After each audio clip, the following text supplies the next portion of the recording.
Hello guys, today we are going to discuss chapter 2 ocean and continent. Just आपको बताना चाहूँगा कि ये जो चैप्टर है न्यू एनसीईआरटी के हैं, ओल्ड एनसीईआरटी के नहीं हैं। और ये सारे हम उस पॉइंट से कर रहे हैं ताकि हमारे हर एक कंपटीशन एग्ज़ाम में बेसिक फंडामेंटल हमारे क्लियर हो पाएँ। तो हम इनको थोड़ा डिटेल में ही स्टडी करेंगे और इनको लिंक करेंगे आज की क्लास में कि वो कैसे रिलेट कर रहे हैं इन एग्ज़ाम के अंदर जो आपको बेसिक्स दे रखे हैं एनसीईआरटी में। तो फर्स्ट पॉइंट है इसके अंदर अर्थ। अर्थ को आपने काफ़ी बार सुना होगा कि हम ब्लू प्लेनेट बोलते हैं, लेकिन इसका रीज़न क्या है कि हम इसे ब्लू प्लेनेट बोलते हैं। तो मैं जस्ट आपको एक बार शो करना चाहूँगा कि ये ब्लू कैसे दिखाई देती है। तो अगर हम इस पर देखते हैं, ये टॉप व्यू है। अगर आप स्पेस से अर्थ को देखते हो तो ऐसी दिखाई देगी लगभग वो। ये जो ब्लू कलर है ये सारा ओशियन है और वाटर है बेसिकली। और जो ग्रीन दिख रहा है ये फॉरेस्टेड एरिया है। और जो वाइट है वो हमारा आइस कवर्ड एरिया है। अगर आप टॉप पे देखोगे तो ये पोल के ऊपर आइस दिखाई दे रहा है। तो अब इस रीजन से हम इसको, क्योंकि ज़्यादातर इसमें आपको क्या दिखाई दे रहा है, ब्लू कलर दिखाई दे रहा है ना, तो इसलिए हम इसको ब्लू प्लेनेट बोल देते हैं। और वो बिकॉज ऑफ वाटर है। तो ये हमारी बुक के अंदर भी लिखा हुआ है, earth appear blue from space due to 71% of surface water. इसका मतलब अगर हम अर्थ को 100 पर टोटल एरिया को काउंट करें तो उसमें से 71% सरफेस पे वाटर है। वो चाहे किसी भी फॉर्म में है, ओशियन की फॉर्म में है, सी की फॉर्म में है, एग्जिस्ट करता है। रेस्ट जो 29% है वो हमारा लैंड मास रहता है। ओके, तो इस वजह से हमें ये ब्लू कलर में दिखाई देता है। नेक्स्ट जो है हमारी दो अर्थ को हम दो बॉडी के अंदर डिवाइड करेंगे। पहला हमारा है ओशियन, ठीक है, और दूसरा हमारा है लैंड मास। तो ओशियन के अंदर अगर हम देखें तो लार्जेस्ट वाटर बॉडी जो है वो ओशियन है। वाटर के अंदर जैसे सी भी है आपका, लेकिन ओशियन सबसे ज़्यादा कवर करते हैं हमारा। कॉन्टिनेंट के अंदर लैंड मास चीज़ है। लैंड मास जो अभी हमने एक पिक्चर में देखा था, कौन कौन सा एरिया हमारा लैंड मास का एग्जिस्ट करता है, उसमें हम कॉन्टिनेंट भी बोल देते हैं उनको। ओशियन है। अब ओशियन का रोल क्या है अर्थ के अंदर, अर्थ पे क्या रोल प्ले करता है ओशियन। तो जो अर्थ का क्लाइमेट है, जैसे इतना टेम्परेचर है, ह्यूमिडिटी है और प्रेशर वगैरह भी है, ये सब के अंदर हमारा अर्थ में बेसिकली रोल रहता है ओशियन का, वाटर बॉडी का। इस वजह से, क्योंकि देखो वाटर है तो लाइफ है। अगर आप मार्स पे देखोगे तो मार्स पे लाइफ ना होने का कारण क्या है, क्योंकि वहाँ वाटर एग्जिस्ट नहीं करता। लेकिन अर्थ के ऊपर वाटर है, उसकी वजह से क्लाइमेट है, डिफरेंट डिफरेंट एरिया में डिफरेंट क्लाइमेट है। और बायोडाइवर्सिटी, बायोडाइवर्सिटी बेसिकली है हमारे जो बायो लिविंग थिंग्स हैं उनमें डिफरेंट एरिया में डिफरेंट थिंग का एग्जिस्ट करना, ये भी ओशियन का रोल प्ले करता है इसको वेरिएशन के अंदर। आपने देखा वो इक्वेटर एरिया पे ओशियन ज़्यादा एग्जिस्ट करता है। अगर आप नोट करेंगे तो अगर मैप देखेंगे उसके अंदर आपको दिखाई देगा कि जो साउदर्न हेमिस्फीयर है, जो हमारी लास्ट क्लास में हमने डिस्कस किया था, नॉर्दर्न हेमिस्फीयर और साउदर्न हेमिस्फीयर, जो नॉर्थ इक्वेटर है उसके नॉर्थ में नॉर्दर्न हेमिस्फीयर है और उसके साउथ में हमारा साउदर्न हेमिस्फीयर है। तो जो साउदर्न हेमिस्फीयर है, अगर आप अर्थ को लें और ये हमारा इस पर इक्वेटर लाइन है, तो ये जो नॉर्दर्न है हमारा नॉर्दर्न हेमिस्फीयर और साउदर्न हेमिस्फीयर, तो नॉर्दर्न हेमिस्फीयर के अंदर लैंड मास ज़्यादा एग्जिस्ट करता है और साउदर्न हेमिस्फीयर के अंदर हमारा ओशियन, वाटर बॉडी ज़्यादा एग्जिस्ट कर रही है। तो जो अब आप इसमें डिफरेंस, इक्वेटर एरिया है, अगर इक्वेटर एरिया ज़्यादातर हमारा काफ़ी ज़्यादा ओशियन के साथ में ही टच करता है, तो यहाँ पे जो लोग रहते हैं, यहाँ के जो प्लांट्स हैं वो सब डिफरेंट मिलेंगे एज कम्पेयर टू पोल, और इन बिटवीन डिफरेंट रहते हैं। तो ये ओशियन की वजह से ही हमारा ये सब चेंजेस होता है। थोड़ा सा और डिटेल में बायोडाइवर्सिटी और ओशियन के बारे में हम आगे की क्लास के अंदर ये एनसीईआरटी बुक कवर कराएगी। एक कोट है यहाँ पे जो हो सकता है किसी एग्जाम में भी कभी पूछ ले कि ये कोट किसने दिया है।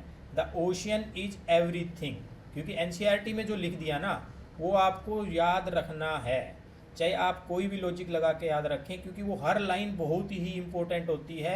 चाहे एसएससी का, चाहे यूपीएससी का, सिविल सर्विसेज का, सीडीएस, एनडीए, किसी भी एग्जाम के अंदर, पीसीएस में भी आप जाओगे तो बहुत इंपॉर्टेंट हो जाती है। तो जूल्स वर्ने ने ये बात हमें बोली थी जो इसमें एनसीईआरटी में मेंशन है।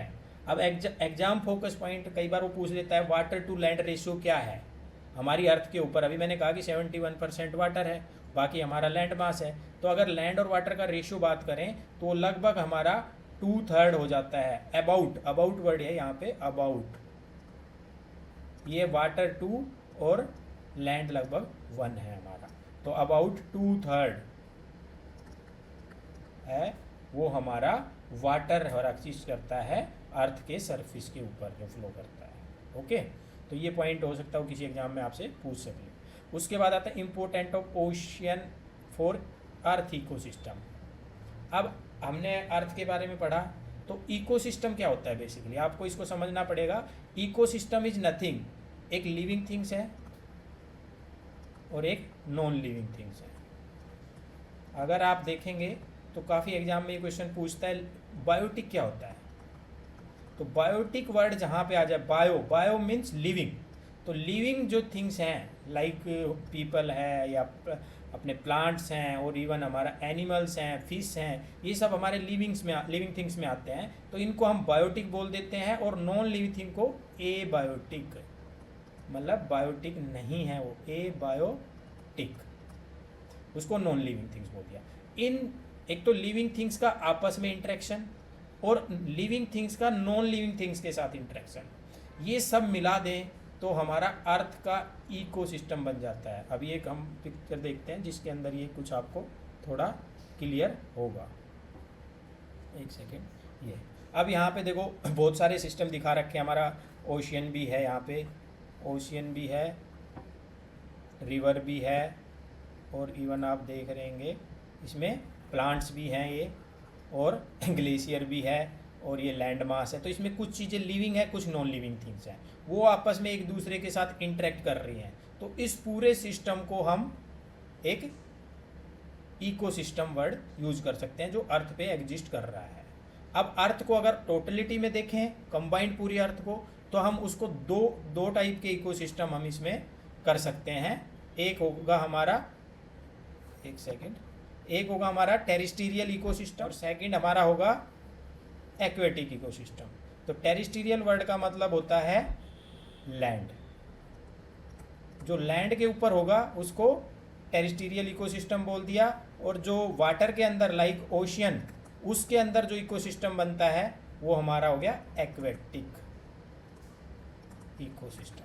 तो ये आपको याद रखना है इसकी डिटेल में, और नेक्स्ट क्लास के अंदर हम देखेंगे आगे जब एनसीईआरटी में इसे कवर करेंगे। ये जस्ट मैंने एक डायग्राम बनाया आपको जस्ट अंडरस्टैंड रिवीजन के लिए, अंडरस्टैंडिंग द अर्थ इकोसिस्टम, वो कैसे कैसे इंटरेक्ट होता है। एक बार आप रीडिंग कर लेना, ये स्लाइड आपको हम प्रोवाइड करेंगे। उसके बाद आता है ओशियन। अभी हमने बात करी ओशियन की कि ओशियन के अंदर हमारा लगभग अर्थ के ऊपर मेन पार्ट है वो 71% ओशियन वाटर है जो कि ओशियन में एग्जिस्ट करता है। ये इसके अंदर हमारा, अब आप टोटल जो ओशियन अगर काउंट करें वो वेरी कर जाते हैं, किस बुक में कभी कम भी कर देता है, लेकिन एनसीईआरटी में जो हमें दिया हुआ है वो टोटल 7 ओशियन हमारे एग्जिस्ट करते हैं। तो अगर हम काउंट करें, सॉरी 5 ओशियन है, 1, और इसको अगर देखें Arctic ocean, Atlantic ocean, this one Atlantic, this is the Pacific ocean, Indian ocean और पैसिफिक ओशियन। ये दोनों साइड से पैसिफिक हमने लिख दिया यहाँ पे, और ये बीच में अटलांटिक है। पैसिफिक ओशियन है वो सबसे बड़ा है जो हमने स्लाइड के अंदर कवर कर रखा है। उसके बाद अटलांटिक ओशियन है, फिर इंडियन ओशियन है, और साउदर्न ओशियन है, इसको कई बार हम अंटार्कटिक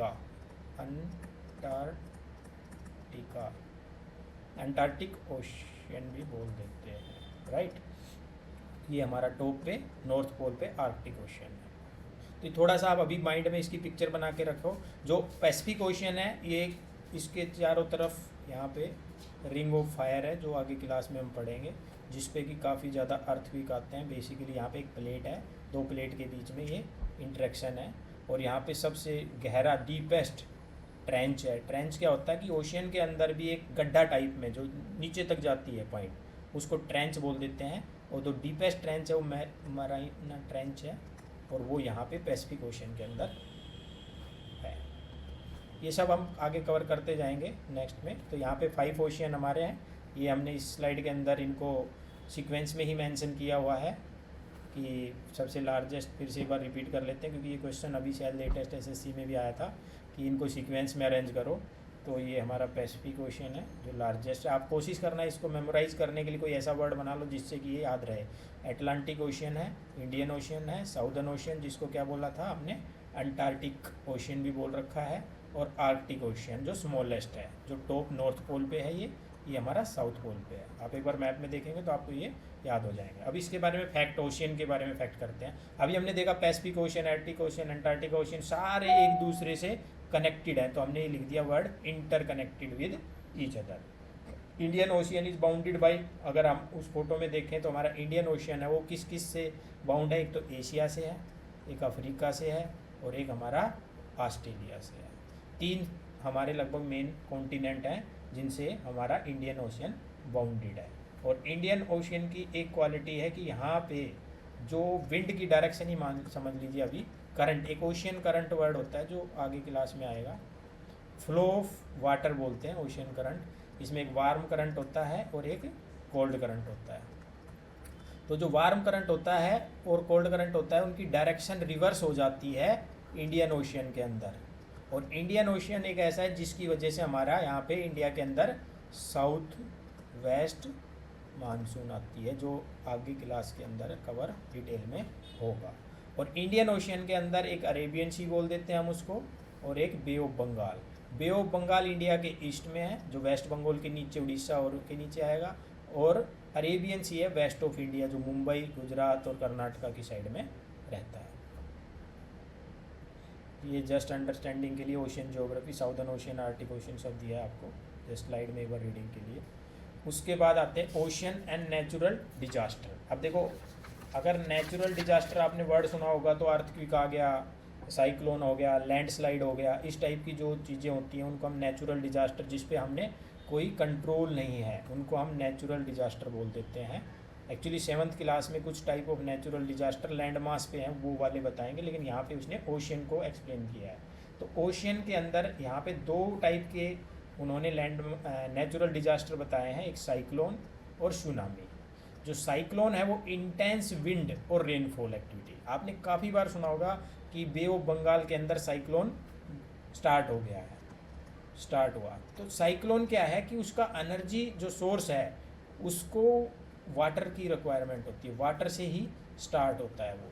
तो जो वाटर, जब एनर्जी सोर्स उसको मिलता रहता है तब तक तो वो फ्लो करता रहता है एक हाई स्पीड पे, लेकिन जैसे ही वो लैंड मास पे आता है तो उसका एनर्जी सोर्स ब्रेक हो जाता है और वो धीरे धीरे ख़त्म हो जाता है लैंड के ऊपर आके, राइट।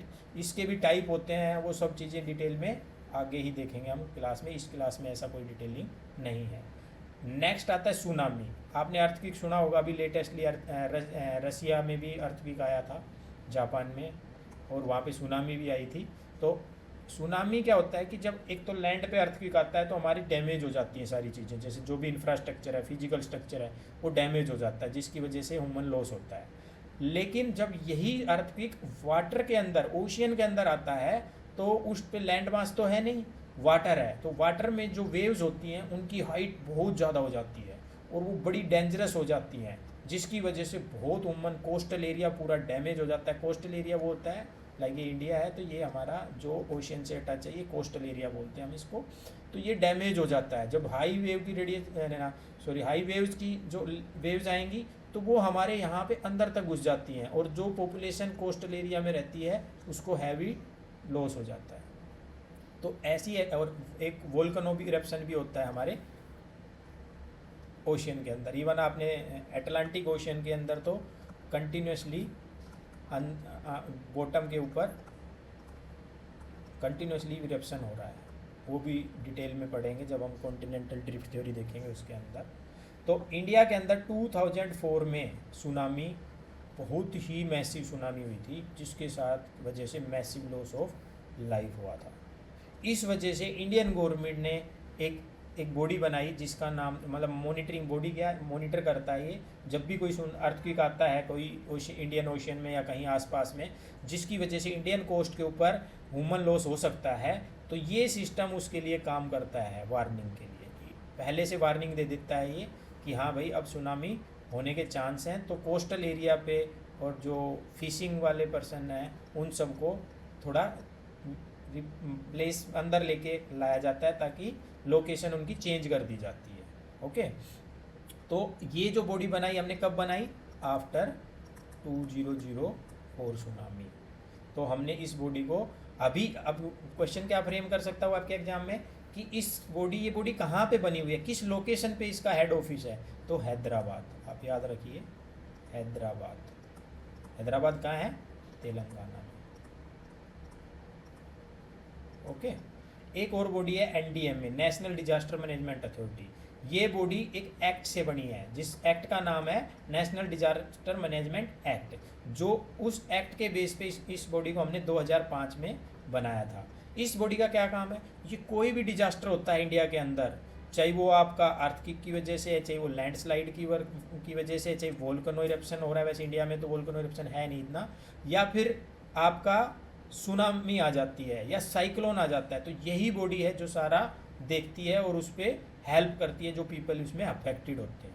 और ये बॉडी क्योंकि एक्ट की वजह से बनी है तो इसको हम स्टेटरी बॉडी बोलते हैं। इसके बारे में हम सिविक्स की क्लास लेंगे जब पढ़ेंगे कि स्टेटरी बॉडी क्या होती है, कॉन्स्टिट्यूशनल बॉडी क्या होती है, वो सब डिटेल में हम तब देखेंगे, राइट। तो वी मूव नेक्स्ट। ये जस्ट पिक्चर है, आप देख लीजिए। कॉन्टिनेंट। अब आता है नेक्स्ट वर्ड। अभी तक हमने ओशियन पढ़ा, ओशियन के इम्पैक्ट पढ़े, अब हम पढ़ेंगे कॉन्टिनेंट एंड आइलैंड। कॉन्टिनेंट क्या होते हैं? कॉन्टिनेंट जैसे हमने ओशियन वाटर को बोला, वाटर एरिया को, उसी तरह लैंड मास जो रहता है ना हमारा, लैंड मास, उसमें जो बड़ा साइज हो जाता है, एक बिग साइज, और जिसमें कल्चर सिमिलरिटी होती है और इवन उसमें डाइवर्सिटी भी लगभग मैचिंग होती है, थोड़ा सा डाइवर्सिटी एग्जिस्ट करती है, उस पोर्शन को हम अलग से एक नाम दे देते हैं, उसको कॉन्टिनेंट बोलते हैं। अभी हमारे यहाँ पे 7 कॉन्टिनेंट हैं, एशिया, अफ्रीका, नॉर्थ अमेरिका और साउथ अमेरिका, यूरोप, ऑस्ट्रेलिया और अंटार्कटिका। इस कई किसी बुक्स में 4 भी लिख देते हैं, 7 भी है, बट एनसीईआरटी 7 एक्सेप्ट करती है अगर आपको कोई क्वेश्चन आए तो उसको। और इवन इनकी सीक्वेंस एरिया वाइज भी यही है। अब देखते हैं लार्जेस्ट, एक मिनट इसको पिक्चर दिखा देते हैं आपको कॉन्टिनेंट की, ताकि आपके माइंड में एक बार थोड़ा क्लियर है। ये देखिए, इसके अंदर हमारा ये अर्थ के ऊपर जितने भी कॉन्टिनेंट अभी हमने 7 पढ़े उनको दिखाया गया है।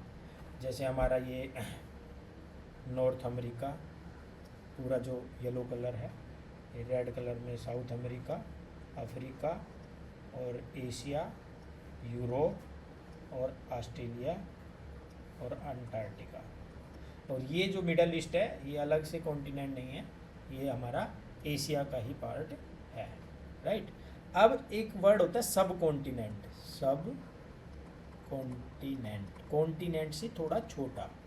तो कई, जैसे इंडियन सब कॉन्टिनेंट, काफ़ी जगह आप एनसीईआरटी में पढ़ोगे, इवन उन्होंने एक बॉक्स बना के एक्सप्लेन भी किया हुआ है पुरानी ओल्ड जो अभी पहले वाली एनसीईआरटी थी उसके अंदर, कि सब कॉन्टिनेंट क्या होता है।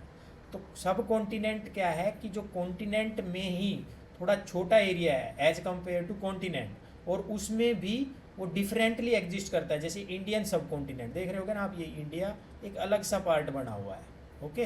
तो इसको हम इंडियन सब कॉन्टिनेंट बोल देते हैं। यहाँ पाकिस्तान, नेपाल, भूटान और ये बांग्लादेश, श्रीलंका, सारों को मिला के हम इस एरिया को सब कॉन्टिनेंट भी बोलते हैं, ओके।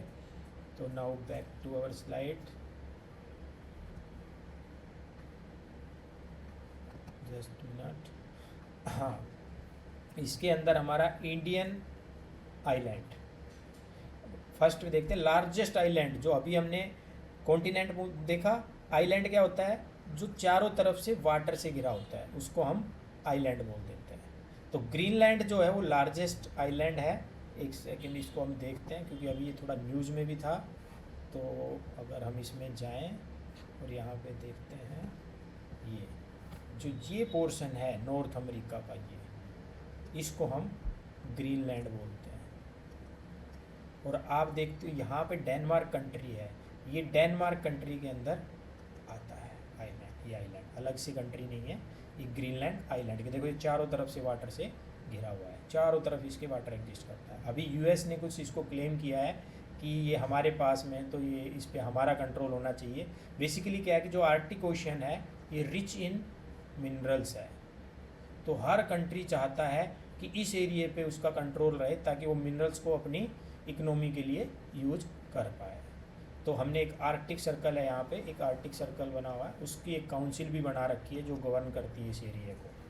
तो अभी इतना ही करते हैं, बाद नेक्स्ट लेक्चर वगैरह में देखेंगे इसको। तो ये हमारा ग्रीनलैंड हुआ जो लार्जेस्ट है। नेक्स्ट है हमारा इंडियन आइलैंड है, कुछ हैं तो काफ़ी इंडिया के अंदर भी, ऐसा नहीं है, 2 ही हैं। बट यहाँ पे इस बुक में सिर्फ अंडमान निकोबार बताया है और लक्षद्वीप की बात करी है। जो बे ऑफ बंगाल है, जो ईस्ट साइड डायरेक्शन में है इंडियन ओशियन के अंदर, उसमें अंडमान निकोबार आइलैंड है, और अरेबियन सी के अंदर हमारा लक्षद्वीप है। अब हमें आप देखना, थोड़ा एक्सरसाइज करके देखना कि अंडमान निकोबार है वो किससे बना हुआ है, वोल्केनिक एक्टिविटी से है या कोरल आइलैंड है, कैसे इसका फॉर्मेशन हुआ है, गूगल से आप चेक कर सकते हो। और वन लक्षद्वीप, इसको भी देखना है कि कोरल है या वोल्केनिक है। नेक्स्ट दिस जस्ट एक पिक्चर है, आप देख लीजिए इसको। ओशियन एंड लाइफ, अब थोड़ा सा वो बताएगा ओशियन के अंदर भी एक पूरा लाइफ एग्जिस्ट करती है। ओशियन के अंदर प्लांट्स भी है और एनिमल्स भी या फिश वगैरह मिलते हैं हमारे। तो अगर मेराइन बायोडाइवर्सिटी की बात करें तो मतलब ओशियन लाइफ की बात कर रहा है मेराइन की। तो एक वर्ड आता है फ्लोरा, एक होता है फोना। इस दोनों वर्ड को आप याद कर लो। फ्लोरा का मतलब है प्लांट और फोना का मतलब है animal. Both are living, that means flora and fauna are biotic. अगर कहीं क्वेश्चन पूछता है तो ये दोनों बायोटिक, बायोटिक मतलब लिविंग थिंग्स। अब फ्लोरा में अगर ओशियन के पॉइंट ऑफ व्यू से देखें मेराइन की वजह से, तो अलगी होता है, सीवीड्स होता है, जो 50% ऑफ अर्थ की ऑक्सीजन, अर्थ पे जितनी ऑक्सीजन है उसका 50% ऑक्सीजन है वो फ्लोरा से आता है, जो मेराइन बायोडाइवर्सिटी वाला फ्लोरा है उससे। और फोना में हमारा फिश, डॉल्फिन, वेल, शार्क वगैरह आते हैं। इसी वजह से हम, क्योंकि 50% ऑफ अर्थ ऑक्सीजन यहाँ से आ रहा है, हम ओशियन को क्या बोल देते हैं, lung of the planet. Confuse मत होना, लंग ऑफ द प्लैनेट बोल रहा है, लेकिन अगर लैंड मास की बात कर रहा है तो हमारे फॉरेस्ट, जो अभी पढ़ेंगे लैंड मास नेक्स्ट में, तब वो आपको बताएंगे कि फॉरेस्ट भी हमारा लंग का काम करता है। बट यहाँ पे ओशियन को हमने लंग ऑफ द प्लैनेट बोला हुआ है। अब थ्रेट क्या है इस मेराइन बायोडाइवर्सिटी को? एक तो थ्रेट है प्लास्टिक पोल्यूशन, जो हम यूज करते हैं, वो हमारा रिवर के थ्रू जाके फाइनली ओशियन के अंदर चला जाता है। वो नॉन डिग्रेडेबल आइटम है, नॉन डिग्रेडेबल मतलब ये ख़त्म नहीं होता, इसकी लाइफ बहुत ज़्यादा है। और अगर वो ओशियन के अंदर चला गया तो फिश वगैरह इसको खा लेती हैं, और जिससे उनको काफ़ी ज़्यादा डाई कर जाती है, मर जाती हैं। और भी छोटे छोटे ऑर्गेनिज्म है इस पोल्यूशन की वजह से ग्रो नहीं कर पाते हैं। और एक आता है ओवर फिशिंग। ओवर फिशिंग क्या होता है कि जब हम फिश को पकड़े फास्ट रेट से, मतलब कंज्यूम फास्ट रेट से कर रहे हैं, और फिश का प्रोडक्शन स्लो हो रहा है, तब हम ओवर फिशिंग कहते हैं। It means decline in the fish stock, जो क्वांटिटी है फिश की वो डिक्लाइन हो रही है। नेक्स्ट आता है UN world ocean day. Actually UN एक इंटरनेशनल बॉडी है, मतलब सारे कंट्रियों ने मिलके बनाई हुई है, 1945 के आसपास बनी थी। 193 या 194 कंट्रीज़ के मेंबर हैं। वो ओशियन डे मनाती है, जिसको बोलती है वर्ल्ड ओशियन डे, और उसको ये 8 जून को मनाते हैं हर साल, 8 जून। आपको याद रखो, क्योंकि कई क्वेश्चन आते हैं कि डे के ऊपर काफ़ी मैचिंग में भी क्वेश्चन आ जाता है। तो एक और पॉइंट है जो करंट से रिलेटेड है, यहाँ पे जस्ट बताना चाहूँगा कि इस साल 225 में जो वर्ल्ड ओशियन डे मनाया गया है, उसका थीम क्या है, व्हाट इज थीम? तो थीम है वंडर सस्टेनिंग व्हाट सस्टेन अस, मतलब क्या चीज़ हमें सस्टेन कर रही है, हम उसको सस्टेन नहीं करें। ये इसका थीम है, इसको याद रखो। हो सकता है किसी न किसी एग्जाम में ये आ भी सकता है, बट ये करंट से रिलेटेड